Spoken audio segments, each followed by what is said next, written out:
Fineco is een organisatie die ondertussen al 25 jaar bestaat. We hebben 3 vestigingen in Genk, Hasselt en Leuven. Hallo, ik ben Stijn de Prins van Fineco. Ik startte als bediende en in 2012 ben ik kunnen doorgroeien tot vernoot. We zijn een middelgrote speler op de markt en de structuur van Fineco is overzichtelijk genoeg eigenlijk om het persoonlijk contact eigenlijk met de klant te bewaren. En dankzij onze kwaliteitsvolle accountants eigenlijk dan hebben we eigenlijk daar rond eigenlijk een mooi dienstenpalet kunnen ontwikkelen eigenlijk voor onze klant. Dus hierdoor kunnen we iedere levensfase eigenlijk van die klant toch wel ontzorgen. Voor we paneel gebruiken hadden onze collega's veel werk eigenlijk dan om al onze klanten eigenlijk na te lopen eigenlijk om een getekende documenten eigenlijk terug te bezorgen eigenlijk dan. Nu met Peneo zijn we daar eigenlijk gelukkig vanaf. Na zelf wat research te doen eigenlijk dan en via een tip via Silverfin zijn we eigenlijk bij Peneo terechtgekomen eigenlijk dan. Dankzij hun straightforward aanpak hebben we eigenlijk ook gekozen eigenlijk om met hun verder eigenlijk in zee te gaan. Wat bedoel ik nu net met straightforward is dat zij een duidelijke visie hebben eigenlijk dan hoe dat zij hun klanten en de accountskantoren kunnen ontzorgen eigenlijk dan. Dus het gebruiksgemak staat vooral vooraan. Door het feit dus dat de klant geen extra software moet gebruiken of installeren, daardoor is het pakket heel toegankelijk dan. En corona heeft natuurlijk het proces natuurlijk alleen maar doen versnellen.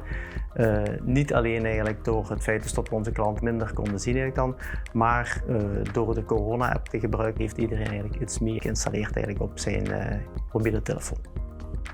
Door het gebruik van Peneo hebben onze collega's dus natuurlijk veel meer tijd over. Ik zei dus, we hebben inderdaad minder tijd in het naloopwerk eigenlijk te gaan kijken eigenlijk van wie heeft er getekend en wie niet eigenlijk dan.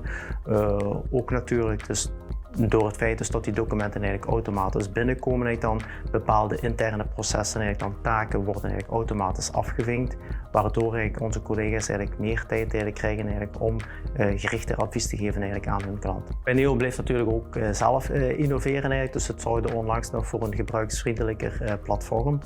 Dus de jaarrekening in 31, die afsluiten in 31/12, dus die worden nu aan een groot tempo afgewerkt.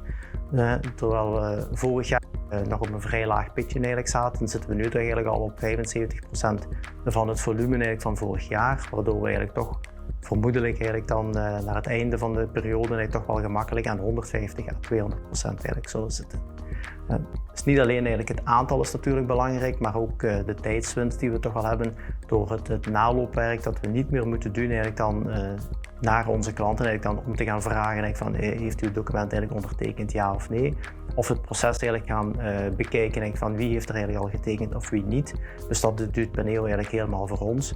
Daardoor winnen we toch wel makkelijk 10 tot 15 minuten eigenlijk per dossier eigenlijk. Dus dat is toch wel zeer aanzienlijk.